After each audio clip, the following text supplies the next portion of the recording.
Kudrat irada ilmu ayat sama basar kalam itu sifat ma'aninya adanya. Nah kemudian yana qadirun muridun alimun ayun tanpan basirun mutakalim itu sifat ma'nawiyah.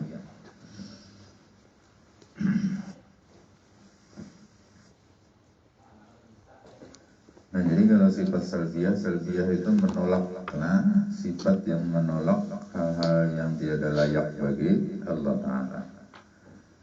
Nah itu sifat salbiyah. Kalau sifat ma'ani ini sifat yang ada pada zat Allah Ta'ala, dan itu bisa dilihat sifat itu jikalau seandainya dibukakan hijab. Itu dibukakan hijab karena definisi sifat ma'ani itu kullu sifatin mawjudatin qaimatin bidzatlah, setiap sifat yang mawjudah itu ada itu ya. Kalau kusyibanal hijab la ra'ainaha, jikalau seandainya kita dibukakan hijab misalnya kita bisa melihatlah sifat itu. Nah karena di akhirat orang melihat zat Allah Ta'ala itu lengkap dengan sifat ma'ani ini, kudrat irada ilmu ayat sama basar, itu bisa ia melihat sifat-sifat ma'ani ini. Nah ini mau ya ini kata kau kita menggambarkan kayak apa, pokoknya kau dilihat. Dan sifat ma'ani itu tidak bisa terpisah dari zat. Qaimatin bidzat, dia berdiri pada zat, ternyata kata kau dipisahkan dengan zat. Nah itulah definisi sifat ma'ani. Nah jadi kita kalau di Quran itu, nah misalnya Allah Ta'ala wa anallaha qad ahata bi kulli syai'in ilma, sesungguhnya Allah Ta'ala itu sungguh meliputi dengan segala sesuatu ilmunya, itu meliputi. Nah jadi dikatakan ilmunya meliputi. Nah kalau ilmunya meliputi berarti zatnya pun meliputi, karena ilmu itu sifat, salah satu sifat ma'ani, dan dia tidak akan bisa terpisah dari zatnya. Nah artinya di mana ada zat, di situ ada sifat ma'ani. Nah di mana ada sifat ma'ani berarti di situ ada zat.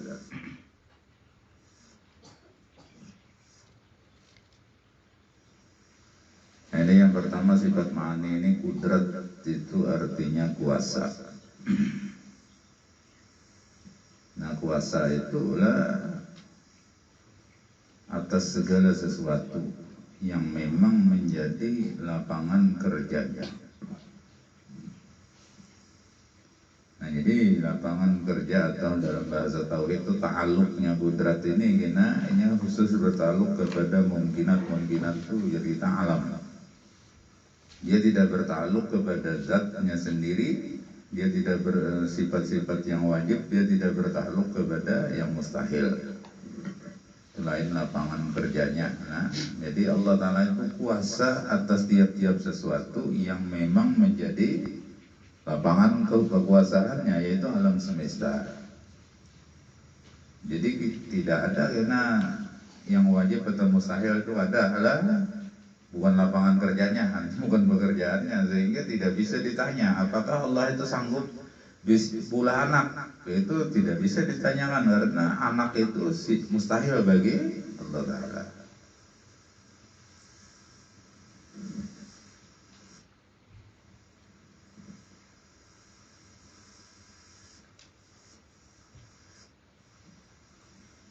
Nah selama itu mungkinat itu yaitu alam. Nah itu semua dikuasai oleh Allah Ta'ala. Nah jadi Allah Ta'ala menguasai itu. Kudrat ini punya dua ta'aluk. Ada ta'aluk suluhi qadim, ada ta'aluk tanjizi hadis. Nah suluhi itulah di azali sana memang Allah Ta'ala itu kuasa. Sifat kuasa itu sudah ada pada Allah meskipun kala itu Allah belum menciptakan sesuatu. Nah itu suluhi qadim.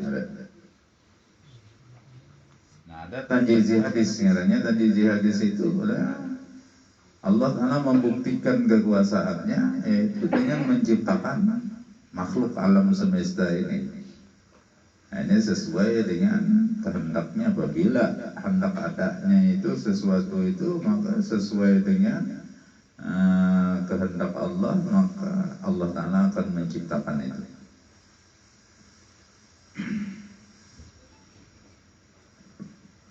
Nah, jadi kalau dalil Qur'annya innallaha ala kulli syai'in qadir, sesungguhnya atau bahwasanya Allah Ta'ala itu atas tiap-tiap sesuatu yang amat kuasa. Nah, kalau dalil akalnya, dalil akal itu yang menunjukkan bahwa Allah kuasa, yaitu adanya alam semesta ini bukti. Lah, dalil itu bukti. Nah, Allah Ta'ala menciptakan langit, ya, menciptakan bumi seluruh isinya. Nah, ini bukti bahwa Allah Ta'ala itu memang maha kuasa. Soalnya orang kalau ada kuasa, jangankan menciptakan langit, menciptakan bumi, lah bola kurungan ayam yang ada bisa.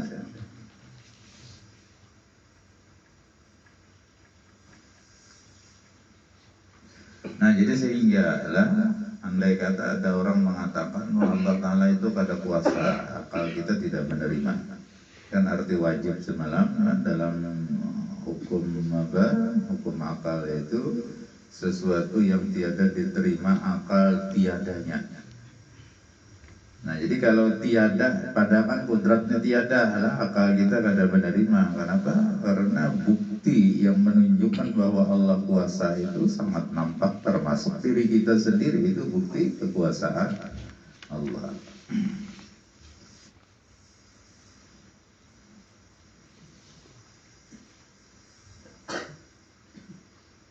Nah, jadi sesungguhnya alam semesta itulah itu dalil yang menunjukkan adanya Allah, dalil yang menunjukkan keesaan Allah, dalil yang menunjukkan kekuasaan Allah. Nah, jadi kalau dalil itu ya seolah-olah ini itu bepandir bepadah lawan kita. Nah, ini ujarnya, aku nih bukti Allah kuasa. Segala sesuatu seperti itulah kalau kita mau melatih musyahadah itu seperti itu caranya. Jadi apa aja yang kita lihat, apa yang kita dengar, apa yang kita rasakan, itu bayangkan bahwa ini itu bepandir lawan kita, aku nih bukti kuasa Allah. Nah, itu caranya. Dan itu memang benar lah. Nah, maka di Quran itu ada isyarat lah. Wa in min syai'in illa yusabbihu bihamdihi walakin la tafqahuna tasbihahu.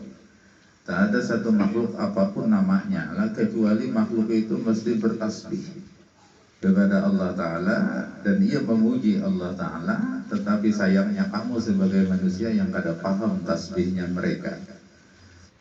Nah, jadi ini banyak tafsir lah maksud tasbihnya sesuatu itu apa. Nah, itu diantaranya ada yang mentafsirkan bahwa segala sesuatu itu apapun dia namanya lah, pasti dia seolah-olah mengatakan kepada kita, aku bukti kekuasaan Allah.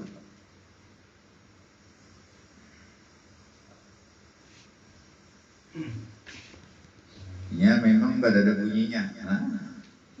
Kayak jam itu, nah ini jam lah, jarum jam itu. Ini nggak ada bepandir katanya, cuma bila kita melihat, nah ya jam 10 kurang 20 menit. Itu karena melihat jarumnya, padahalnya ada bepandir, tapi kita paham. Nah kayak itu juga sebenarnya alam ini yang ada bepandir, cuma dia menunjukkan sesuatu. Itulah apa yang ditunjukkannya, yaitu Allah. Entah itu tentang adanya Allah atau tentang kekuasaan Allah yang ditunjukkannya, maka seolah-olah ini bepandir, aku bukti kuasa Allah. Nah kayak jamnya juga kan, jamnya ini ada bepandir, cuma kita melihat kurang 20 menit jam 10 ya. Nah jadi jarum itu dalil ngarannya menunjukkan ya.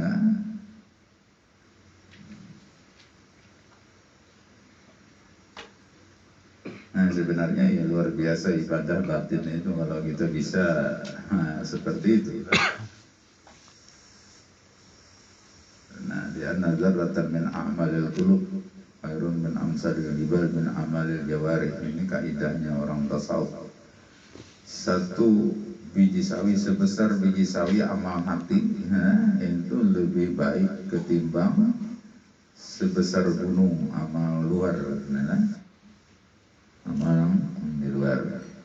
Nah ini amal hati, amal dalamnya itu banyak lah, dimulai dari akhlak seperti sabar, seperti syukur, seperti tawakal, itu amal hati lah.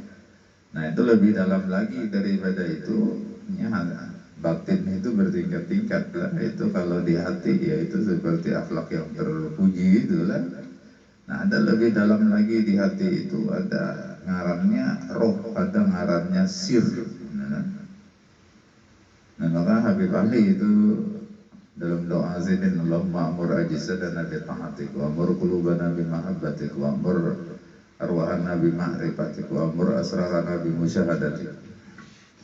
Ya Allah, ya bangunlah jasad kami ini dengan ibadah, dan bangunlah hati kami dengan cinta kepadamu, dan bangunlah roh-roh kami dengan makrifat kepadamu, dan bangunlah sir rahasia-rahasia kami dengan musyahadah kepadamu. Nah jadi ini masing-masing dia punya apa lah, punya pekerjaan ya. Kalau badan kita luarin ya ibadah ngarannya lah, tetapi kalau hati, nah ini ngarannya mahabbah, diwakili oleh mahabbah, cinta kepada Allah. Nah kalau lebih dalam lagi daripada qalbun, itu ada roh ngarannya, roh ini makrifat kepada Allah. Lebih dalam lagi daripada roh itu namanya sir, sir itu gawiannya musyahadah. Nah jadi masing-masing. Nah ini hati aja lah, itu satu biji sawi dari amal hati itu lebih baik daripada sebesar gunung amal luar. Nah apalagi kalau amal roh, kenalah, apalagi kalau amal sir. Nah itu lebih besar lagi. Nah sehingga para wali-wali Allah Ta'ala itu lah, ini mereka beramal dengan sir mereka, hingga dikatakan wa nafasun min arifin billah khairun wa afdalu min amali kulli alimin wa amilin wa abidin. Satu kali bernafas orang ahli ma'rifat itu nilainya lebih baik lah, lebih afdal ketimbang semua amal orang alim dan orang ahli ibadah. Yang alim yang belum mencapai ma'rifat. Nah kenapa? Satu nafas itu lah, itu bagi orang yang memang ahlinya, ini memandang. Ya kalau untuk zahir luarnya nafas itu nafas lah. Nah tetapi masuk lagi ke dalam hati, maka pandangan hati itu, nafas itu adalah, ini tergantung jalannya, gimana. Kalau jalan tauhid, nah nafas itu adalah perbuatan Allah Ta'ala. Kalau jalan tauhid lah, tapi kalau jalan apa? Jalan nur itulah, nafas itu diciptakan dari nur. Nah itu caranya memandang. Masuk lagi ke dalam, itu hati tadilah. Kalau roh, ya memandang. Nah ini nafas itu, di balik nafas itu ada satu rahasia lah, yang mesra pada nafas itu. Nah ini yaitu Nur Muhammad tadi. Kalau nang hati dia berasal dari nur lah, tapi kalau ruh memandang, bukan memandang asal dari nur lagi, tetapi rahasia yang mengalir dalam nafas itu yang disebut nur. Jadi kayak ibarat awak lawan roh itu lah. Nah ini nafas itu adalah badan, tapi yang menjadi rahasia bagi badan itu adalah roh-roh, itu disebut Nur Muhammad. Itu pandangan roh. Kalau pandangan sir lain lagi kan? Kalau pandangan sir itu apa? Nafas itu 100% nur. Nah, itu bukan mengalir lagi, tapi ya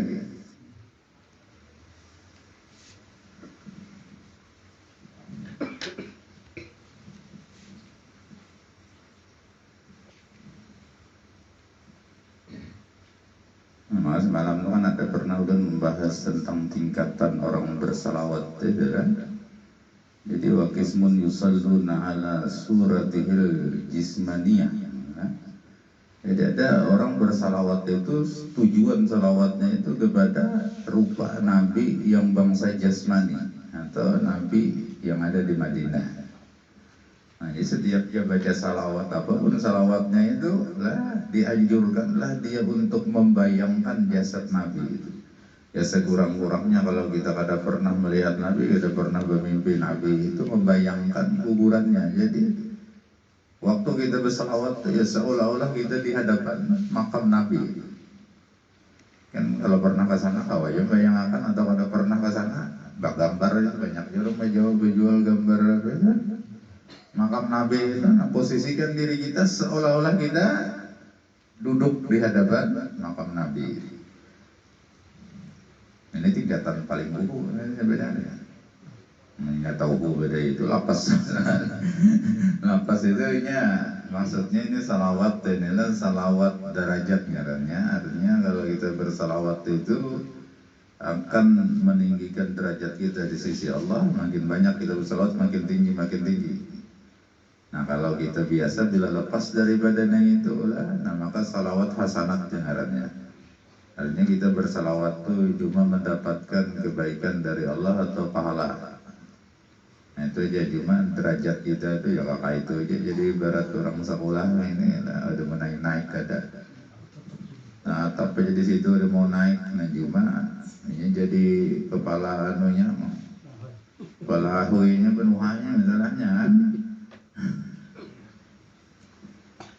Nah ada wa qismun yusalluna ala ruhihin nuraniyah. Nah, jadi tingkatan kedua orang itu bersalawat kepada Nabi itu tujuannya adalah roh Nabi yang bangsa nur. Nah maka roh Nabi yang bangsa nur ini yang disebut juga nurihil fahid lah, nur Nabi yang terlimpah dari hadrat keasliannya itu sehingga menjadi rahasia bagi segala sesuatu. Nah, jadi apapun lah benda makhluk Allah Ta'ala ini itu mengandung rahasia yang disebut dengan nur. Nah rahasia itu mesrah, bahasa orang Bahari ini. Kalau bahasa Arab itu yasri lah. Yasri itu mesrah pada segala sesuatu. Nah orang Bahari itu mencontohkan kemesraan nur pada sesuatu itulah seperti mesranya banyu pada seluruh bagian batang kayu yang hidup. Dan batang kayu itu di kulitnya kan di mana? Di batangnya. Batang itu ada pengualnya, ada tarasnya. Itu semua mengandung banyu, kan? Ya, nah meskipun kita capai-capai itu mungkin gak ada basahnya, cuma pasti ada mengandung banyu. Nah banyu itu diumpamakan nur lah yang mengalir pada seluruh bagian alam semesta ini. Nah itu tingkat kedua. Jadi kalau ingin bersalawat itu yang ditujukannya adalah nur yang terlimpah itu tadi. Berarti bukan khusus kepada Nabi yang di Madinah itu aja lah, tapi termasuk dirinya. Dalam dirinya mengalir nur Muhammad. Nah ini ada wa qismun yusalluna ala nurihil asli. Ini yang tingkatan paling tinggi. Yang ketiga, orang bersalawat kepada nurnya yang asli, alladzi ya nurul anwar. Yang mana nur asli itu nur dari segala cahaya. Nah maksudnya apa? Lah, dia bersalawat itu tujuan salawatnya bukan kepada rahasia yang mengalir di alam ini, tetapi alamnya itu ya nur. Jadi kada memandang dalamnya lagi, tapi zahir batin alam itu adalah nur. Nah ini tingkatan terakhir, sehingga ini ada berproses lagi, apa yang dilihatnya, apa yang didengarnya, apa yang dirasakannya, itulah nur. Nah sehingga tidak bisa lagi orang ini terdinding dari nur. Andai katanya berpajam sekalipun, kan ada kita berpajam itu ada model kayak cahaya itu di dalam, itulah nur. Nah maka dikatakan dalam syair-syair itu lah, misalnya syair Gursul Kumpul, Nurul Mustafa, Nurul Mustafa Mala'al Aqwan, Nurul Mustafa Hayatul Aqwan, Nurul Mustafa Ruhul Aqwan, Nurul Mustafa Ainul Aqwan. Nah, ini puncaknya sama sekali lah. Jadi Nur Mustafa itu ya alam semesta ini sebukuan, itu Nur Nabi. Gimana ya kita nih bahan lebih paham kan ini dalam membacanya ya. Padahal pun sidin itu sudah tingkatan apa itu sudah diatur sidin nandonya ini lah, mulai tingkatan paling bawah sampai tingkatan paling atas. Itu murni karangan sini nih, itulah syair Nurul Mustafa.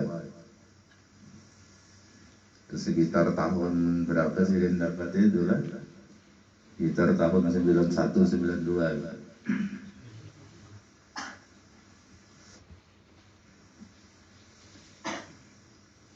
Jadi dalam sekali itu mana apa, mana syair ini. Nah, sehingga orang-orang yang memang sudah sampai pada tingkatan itu lah, dia tidak akan bisa lagi terbimbing dari Nabi Sallallahu Alaihi Wasallam. Bahkan mereka mengatakan, "Laugaba di Rasulullah Sallallahu Alaihi Wasallam terbatain ma'adatu nafsi minal muslimin." Kalau seandainya aku terbimbing dari Nabi Sallallahu Alaihi Wasallam, meskipun cuma sekejap mata, aku nyatakan diriku bukan orang Islam. Karena terbimbing itu kada mungkin lagi. Lah.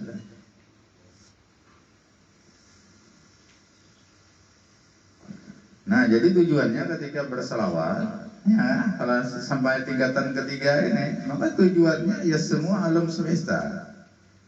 Alam semesta itu masih Allah, sesuatu yang lain daripada Allah, itu alam haramnya, termasuk malaikat, termasuk jin, termasuk langit bumi, termasuk surga neraka dan sebagainya, Lauhil Mahfuz itu semua adalah Nur Muhammad. Nah, ini selawat kita akan sampai ke sana. Apalagi bumi, ya, tempatnya termasuk dirinya sendiri. Makanya jarguruzumul bari idza salaitum ala Nabi sallallahu alaihi wasallam falahidu annal musalliya huwal musalla alaih. Apabila kalian bersalawat kepada Nabi sallallahu alaihi wasallam, maka pandang dengan mata batin kalian bahwa yang bersalawat itulah orang yang disalawati. Nah, kenapa? Karena lidah kita bersalawat, hati kita misalnya bersalawat itu semua Nur Muhammad. Jadi salawat ini nur bersalawat kepada dirinya sendiri.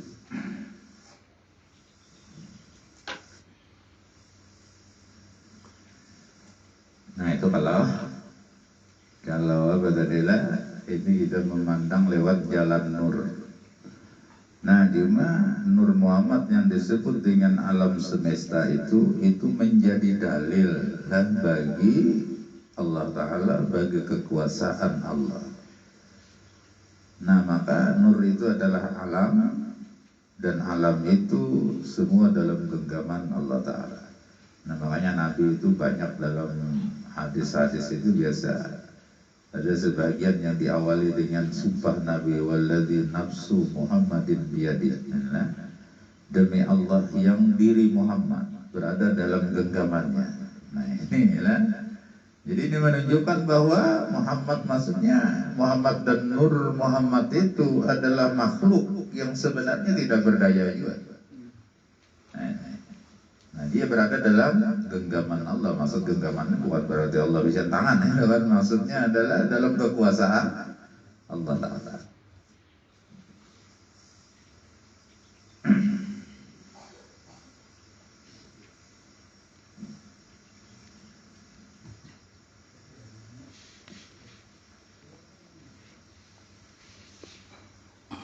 Jadinya memandangnya itu kada lagi nang asal usul. Kan kalau orang masih nang tingkatan pertama itu lah, nah ini memandang Nur Muhammad itu. Nah, misalnya kayak dirinya awak itu kan ada jasad, ada roh lah. Jadi kalau jasad itu prosesnya sampai kepada nur itu lah, silsilahnya itu sampai kepada nur itu. Ini jasad ini dari tanah itu dari banyu itu dari angin itu dari api itu dari nur. Nah, jadi berapa itu silsilahnya sampai kepada nur. Nah, kemudian kalau roh itu langsung dari nur. Nah, jadi silsilahnya parah sedikit kalau roh adalah. Nah, jadi kesimpulannya jasad dan roh kita ini dari nur. Nah, cuma itu masih pakai silsilah rantai gitu ya. Nah, tapi kalau sudah pada tingkatan yang ketiga itu tadi, itu pada pakai silsilah lagi, pokoknya apapun yang namanya alam itu nur, sudah habis kisahnya. Nah, setiap nur Nabi itu pada hakikatnya dia adalah taat kepada Allah Ta'ala. Karena ujar Aisyah kan khuluquhul Quran, lah akhlaknya Nabi itu adalah Quran. Artinya Quran itu sedikit diamalkan oleh Nabi. Apapun yang menjadi perintah Allah dalam Quran itu mesti diamalkan oleh Nur Nabi SAW. Apapun yang menjadi larangan Allah dalam Quran itu pasti dijauhi oleh Nabi. Nah, maka Nabi itu dikatakan Assalamualaikum Atkal atqiya lah. Jadi salam atasmu wahai orang yang paling takwa di antara orang takwa. Karena semua perintah Allah dijauhi Nabi, semua larangan Allah dijauhi oleh Nabi. Nah, kalau kita memandang ya di dalam tingkatan nomor 2 aja ya. Nah, di dalam diri kita itu kan mengalir Nur Muhammad SAW yang dia adalah orang yang paling takwa. Maka sesungguhnya amalan itu, nah misalnya adalah di Quran itu kan ada qul huwallahu ahad. Katakan olehmu wahai Muhammad, nah, itu kan. Nah, kan yang disuruh Allah Nabi mengatakan huwallahu ahad, hu Allah ahad, itu kan. Nah, ini diamalkan oleh Nabi. Jadi kalimat huwallahu ahad itu selalu berjalan. Nah, lalu kita pandang di dalam diri kita ini Nur Muhammad. Nah, maka berarti diri kita ini pada hakikatnya mengucapkan kalimat itu. Nah, jadi kalau kita bicara mana yang paling jelas Nur Muhammad itu dalam diri kita, kalau diri seikungan kan Nur Muhammad lah, dimana kalau yang paling jelas dikatakan Nurul Mustafa Hayatul Aqwan. Nah, jadi Nur Muhammad itu adalah kehidupan bagi alam, termasuk diri kita. Nah, kalau kita ini tanda hidup itu berhinak. Itu paling jelas lah, tanda hidup itu bernapas. Nah, napas kita itu adalah Nur Muhammad. Nah, maka napas itu keluar masuk itu adalah sama orang hidup ya, berjalannya itu. Dan Nur Muhammad itu diantaranya yang dibacanya Allahu Allahu Allah. Kalau orang mengatakan zikir nafas itu masuknya keluarnya Allah. Dan itu terus berjalan. Nah, kita ini tahu kada tahu tetap punya aktif itu. Ingat kada ingat tetap punya aktif. Karena nafas kita itu Nur Muhammad. Nah, cuma di Quran itu ada membedakan antara orang yang kada tahu lawan yang tahu. Hal yastawi alladziina ya'lamun wal ladziina la ya'lamun. Apakah sama orang yang tahu lawan yang kada tahu? Jawabannya jelas kada sama. Nah, orang kada tahu napasnya itu tetap Allahu Allah itulah tetap, tapi nya kada tahu masalahnya. Nah, lalu manfaatnya kada didapat. Nah, bagi yang tahu, nah itu maka napasnya terus berzikir kepada Allah. Itu kalau kita mengambil Nur Muhammad dalam diri kita itu adalah nafas. Dan bukan sekedar nafas, semua adalah jadi Nur Muhammad. Nah, termasuk gerak dan diam kita itu Nur Muhammad. Jadi kita bergerak tuh Allah akhirnya, berdiam Allah.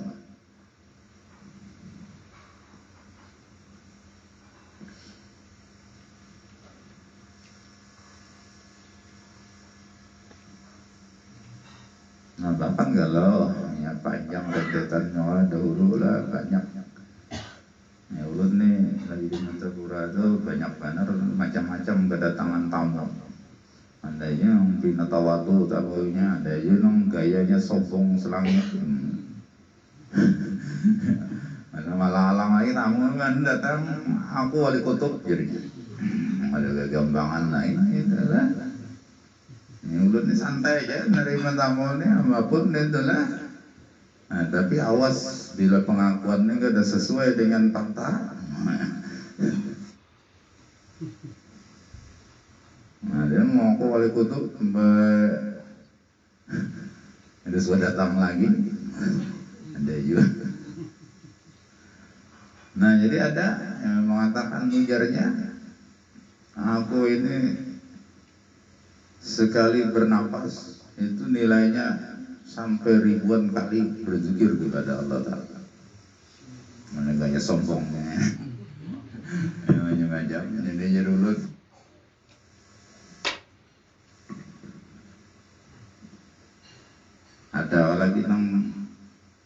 halus daripada nafas itu, ternyata terpendek lagi daripada nafas itu. Nah bila ada, maka nilai zikirnya itu sejumlah makhluk Allah Ta'ala. Ada kalau dihitung 1000 ada tahu sejumlah makhluk. Tahajud dehnya kayak apa jalannya aja. Makanya jangan tapi sombong bandel. Nah kenapa? Karena makhluk Allah Ta'ala itu kalau dihancur, itu dalam bahasa ilmu martabat 7 itulah dia menjadi darah. Darah itu ya kalau dicontohkan batu kapur, kan batu kapur itu betungkah adalah, tapi kalau direbuk itulah berapa juta kira-kira debunya itu. Debu dari, kan disatukan debu itu ya menjadi batang batu kapur itulah, tapi kalau dihancur itu berapa debunya itulah. Nah setiap debu itu adalah Nur Muhammad, dan setiap Nur Muhammad dia pasti berzikir. Nah, jadi satu batu kapur itu aja ya mungkin jutaan itu debunya gitu. Nah disitulah zikirnya, apalagi sealaman. Ini sealamannya dihancur berapa kira-kira debunya, dan setiap debunya itu dia berzikir kepada Allah. Nah ini dulu satuan waktu paling kecil itu bisa menghasilkan zikir sejumlah makhluk yang diciptakan Allah Ta'ala. Kalau orang paham, gimana berzikir bukan berzikir itu adalah Nur Muhammad.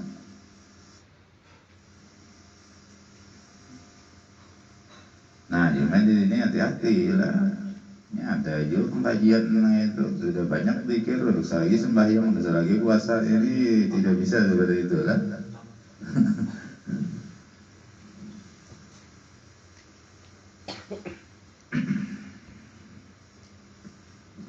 Nah kembali kita kepada tauhid nilai kudrat tadi, bahwasanya Allah Ta'ala itu kuasa atas tiap-tiap sesuatu. Maka patut bagi mukmin mu'taqid, orang yang percaya bahwa Allah punya sifat kudrat, mu'taqid meyakini bahwa Allah itu punya sifat kudrat. Kenapa nang patut? Bahwa ia tawadu, tiada takabur membesarkan diri, dan banyak takutnya pada Allah Ta'ala adanya. Jadi apa hubungannya tawadu ya lawan kudrat? Nah kita yakin bahwa Allah Ta'ala itu punya sifat kudrat, artinya kuasa atas tiap-tiap sesuatu. Nah termasuk kuasa Allah Ta'ala itulah merubah keadaan seseorang. Ini nang kada baik jadi baik, atau sebaliknya nang baik menjadi kada baik, itu dalam kekuasaan Allah. Biasa orang sombong itu, tawadu itu kan lawanan sombong adalah. Nah biasa orang sombong itu karena membangga-banggakan ilmunya, menyombongkan ilmu lah, atau menyombongkan ibadah, atau menyombongkan harta kekayaan, menyombongkan pangkat dan kedudukan. Nah ini Imam Ghazali panjang lebar dalam kitab Ihya itulah menjelaskan tentang penyebab atau hal-hal yang berpotensi menyebabkan orang menjadi sombong itu diantaranya ilmu, diantaranya ibadah, diantaranya harta kekayaan, diantaranya pangkat dan kedudukan adalah. Nah diantaranya banyaknya pengikut. Ya, kalau guru itu misalnya murid, banyak muridnya. Nah ini bisa menyebabkan orang itu menjadi sombong adalah. Nah namun kalau orang sadar dan yakin bahwa Allah itu kuasa, maka dia akan takut menyombongkan itu. Soalnya apa? Soalnya kalau Allah menghendaki dalam sekejap hal yang membuat dia menjadi sombong itu bisa dirubah. Kalau orang sombong karena ilmu lah, nah ini bisa aja ilmunya itu dicabut oleh Allah Ta'ala, timbul jadi gila. Mana biar gelar sebelumnya alimul alamah, macam-macam kan menjaga gilaan, nampik jadi alim itu. Dan ini dalam kekuasaan Allah lah. Nah kalau orang sombong karena harta misalnya, dalam sekejap harta itu bisa dilenyapkan oleh Allah. Orang sombong karena pangkat, dalam sekejap pun Allah kuasa lah membuat orang yang berpangkat tinggi menjadi hina. Nah, kesadaran semacam itulah yang membuat orang itu mesti tawadhu kalau ia yakin bahwa Allah Ta'ala itu bersifat kudrat.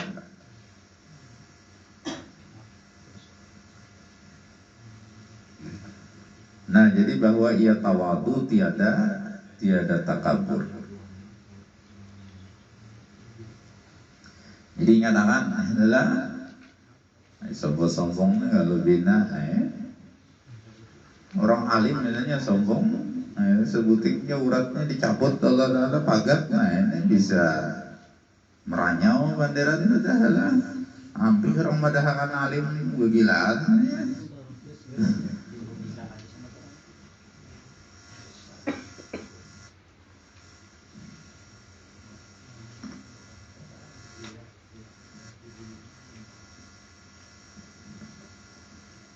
Nah, orang membesarkan diri, tiada takabur, membesarkan diri. Nah, membesarkan diri itu maksudnya adalah bahwa dia merasa dirinya itu lebih dari orang lain. Ini jangankan kita merasa diri kita ini lebih dari orang lain, menghendaki aja lah. Kita ini menghendaki lebih dari orang lain, menghendaki tinggi daripada orang lain, maka ini berbahaya. Bahayanya apa? Adalah kita mungkin tidak akan mendapatkan surga nanti.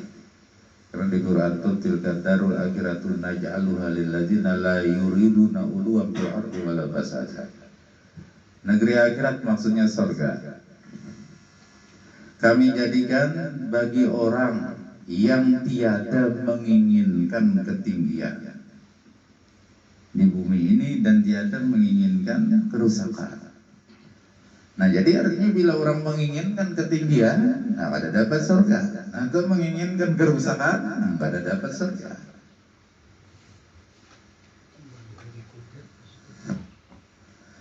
Nah, jadi ketinggian itu ya itu tadi lah. Bila kita ini hendak, ya kan? Dalam masalah apa aja, ilmu aku harus lebih tinggi dari si anu. Ya, ibadah harus lebih tinggi. Ya, ini bisa bahaya, bisa bagus lah kalau urusan ilmu, urusan ibadah itu. Kalau tingginya itu maksudnya hendak menyombongkan diri, nah ini gak ada bagus lah. Tetapi kalau tinggi karena ingin berlomba fastabiqul khairat, nah maka itu bagus lah. Nah, tetapi kalau urusan dunia,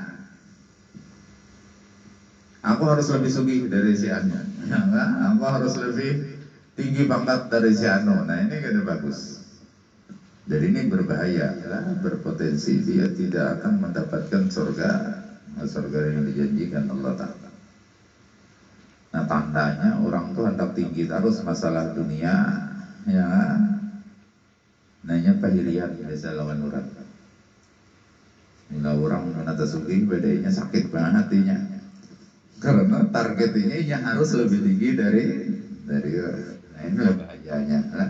Jadi banyaklah penyakit-penyakit hati yang bermunculan gara-gara keinginan atau apa ujar kita itu tujuan utama seseorang itu ketinggian di dunia ini.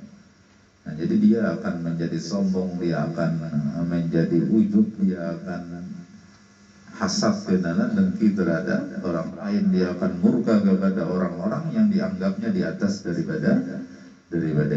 Nah, ini semua penyakit-penyakit berbahaya. Nah, jadi untuk mengantisipasi semua itulah, jangan sampai itu ada di dalam hati kita, maka kembali mantapkan sifat keyakinan kita terhadap sifat kudratnya Allah Ta'ala. Nah, jadi bahwa ia tawadhu, tiada takabur, membesarkan diri dan banyak takutnya pada Allah Ta'ala. Nah, jadi banyak takutnya. Nah, bahkan di dalam kenikmatan sekalipun, nah kita ini wajib takutan kalau bina ini adalah merupakan istidraj. Istidraj itu anjuran dari Allah Ta'ala. Ya, antara kita tahu sendiri diri kita ini kelebihan apa? Misalnya kita rajin beribadah, tapi kekurangannya banyak. Ya, nah kita Orang kada tahu, kita tahu bahwa kita ini sering bermaksiat misalnya. Nah ini semestinya adalah hal-hal semacam ini. Kalau orang itu dapat nikmat padahal gawiannya, itulah ada nang ada baik kata nang kurang baik, itu semestinya dia tidak pantas untuk dapat nikmat. Kalau nya diberi nikmat antara dua, amuninya nggak ada, dosa kesalahannya itu diampuni oleh Allah sehingga dia dapat nikmat adalah, atau dosa kesalahannya tidak diampuni oleh Allah cuma diulurin nikmat. Nikmat itu istidraj. Istidraj itu kayak orang mau tuh diberi umpan, sama bila iwak sama apa makan umpannya itu disisitnya. Nah itu istidraj itu kayak itulah. Jadi sanastadrijuhum min haitsu la ya'lamun wa umli lahum inna kaidi matin. Ujar Allah, kami beri lanjuran kepada mereka yang bermaksiat tetap diuluri nikmat. Nah, min haitsu la ya'lamun, mereka tiada menyadari itu. Wa umli lahum, dan aku beri tempo penangguhan siksa kepada mereka itu. Jadi kada langsung diulur aja tares. Inna kaidi matin, sesungguhnya siksaku itu, lah kaidi itu tipu daya aku. Ya Allah Ta'ala itu mau ulur itu ya. Ibarat orang monjun ini kan diulur aja dulu supaya orang masuk bujur anunya itu. Kawatnya adalah ke dalam marutnya.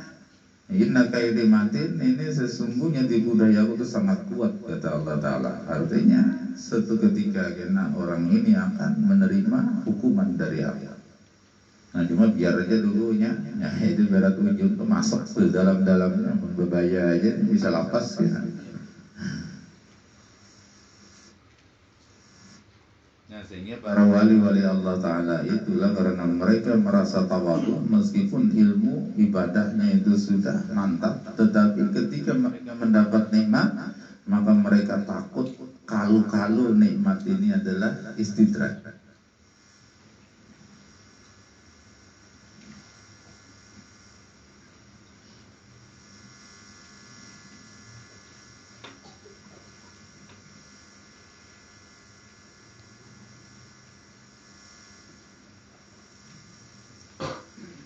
Nah jadi memang takutnya kepada dan banyak takutnya pada Allah Ta'ala. Nah, tapi kalau kita meyakini kudrat itu milik Allah dan cuma Allah yang punya kudrat, nah takutnya cuma kepada Allah. Lawan yang lain pada Allah sama aja kayak kita aja pada bisian kudrat juga, maka kita tidak perlu takut. Nah bilangnya takutan, namanya jagur sekumpul barilah orang tuh kalau terlalu takutan syirik, terlalu wani syirik juga syirik. Nah terlalu takutan itu maksudnya takutan lawan makhluk, inilah syirik. Kenapa dianggap syirik? Karena bila takutan lawan makhluk berarti nya menganggap bahwa makhluk itu bisa memberi mudarat sehingga nya takutan. Nah sementara dalam tauhid la yadurru illallah, tidak ada yang bisa memberi mudarat kecuali Allah. Nah kalau kita yakin yang bisa memberi mudarat ke Allah aja, berarti yang kita takutan ini cuma Allah. Yang lainnya itu ya sama aja kayak kita juga. Biar hendak misalnya memakan orang, nggak ada punya kuasa untuk itu lah. Nah kalau terlalu wani itu syirik juga sih deh. Nah orang wani itu nya merasa bahwa dia punya kemampuan untuk mengantisipasi bahaya-bahaya yang kemungkinan akan datang kepadanya. Nah, misalnya ada dirampok orang, ada apa perampoknya di bawah batis aja ya. Misalnya gitu kan, ada takutan ngadanya. Nah atau misalnya orang takutan lawan hantunya, ada wani, ini hantunya aku makan hantu ya. Nah misalnya itu kan, nah ini dikatakan syirik. Kenapa? Karena dia merasa dirinya ya punya kemampuan untuk mengatasi segala kemungkinan bahaya itu. Nah sementara dalam tauhid dikatakan tidak ada yang punya kudrat kecuali Allah. Nah jadi sehingga kembali lagi kepada hadis Nabi, khairul umur awsatuha, yang paling bagus tuh nang sadang-sadangnya, wani banar jangan juga, takutan jangan juga.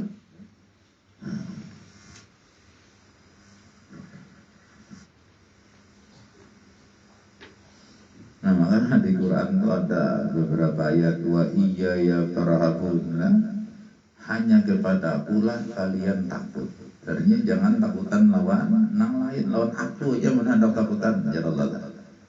Itu kalimatnya wa iyaya farhabun. Nah, ini dalam ilmu nahwu iyaya ini jadi maf'ul bih lah, farhabun itu jadi amilnya fi'ilnya. Nah, kalau kalimat itu maf'ul bihnya berdahulu daripada fi'ilnya, itu mengandung pemahaman taksis. Taksis itu khusus, ya ini maknanya hanya kepada akulah kalian boleh takut.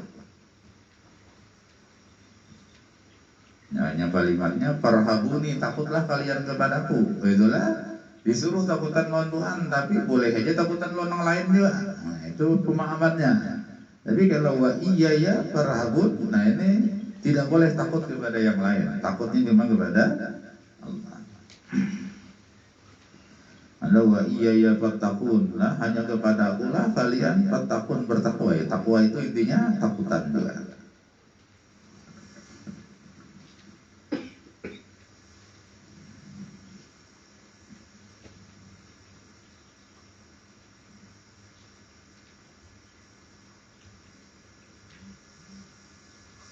Nah, kemudian berikutnya ya iradat itu adalah mudah-mudahan ada berkat